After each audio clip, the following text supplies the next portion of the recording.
കോടതിയും കോടതി ചോദിച്ചു. മാധ്യമങ്ങൾ ഇത്രയും കാലം പ്രതിക്കെതിരെ നെഗറ്റീവായിട്ടൊരു റിപ്പോർട്ടിംഗ് നടന്നതിൻ്റെ അടിസ്ഥാനത്തിൽ പ്രതിക്ക് മാധ്യമങ്ങളോട് അങ്ങേയറ്റം വെറുപ്പാണ്. ആ വെറുപ്പിന്റെ ഒരു പ്രതിഫലനം മാത്രമേ കാണിച്ചുള്ളൂ. അങ്ങനെ തന്നെയാണല്ലോ പറഞ്ഞത്.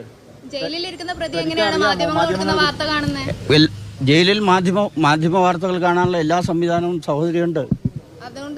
എല്ലാ വാർത്തകളും അപ്ഡേറ്റ് ആയിട്ട് കാണാനുള്ള എല്ലാ സംവിധാനവും ജയിലുകളിലുണ്ട്. അത് കോടതിയോടുള്ള ഒരു വെറുപ്പായിട്ടല്ല. അദ്ദേഹം ഇത്രയും കാലം ജയിലിൽ കഴിഞ്ഞതിന്റെ ഒരു മാനസിക പ്രതിഭാഗം ഈ പ്രതി കുറ്റക്കാരനല്ല എന്ന് കണ്ടെത്താനുള്ളതുമായി ബന്ധപ്പെട്ട ഒരു രീതിയിലുള്ള തെളിവും ഹാജരാക്കിയിട്ടില്ല എന്ന് വേണ്ട മനസ്സിലാക്കാൻ, അല്ലെങ്കിൽ ഹാജരാക്കിയതൊന്നും അത് നിലനിന്നില്ല എന്ന് വേണ്ട മനസ്സിലാക്കാൻ ഇത്തരത്തിലൊരു വിധി പുറത്തു വരും. പ്രതിഭാഗത്തു നിന്ന് പ്രത്യേക തെളിവുകൾ ഹാജരാക്കേണ്ട കാര്യമില്ല. പ്രോസിക്യൂഷൻ ഹാജരാക്കിയിരിക്കുന്ന തെളിവുകളുടെ വിശ്വാസ്യത മാത്രമേ പ്രതിഭാഗത്തിന് ചോദ്യം ചെയ്യേണ്ടതുള്ളൂ. ചോദ്യം ചെയ്യൽ നടന്നില്ല എന്ന് വേണ്ട മനസ്സിലാക്കാൻ കോടതി ഈ ഘട്ടത്തിൽ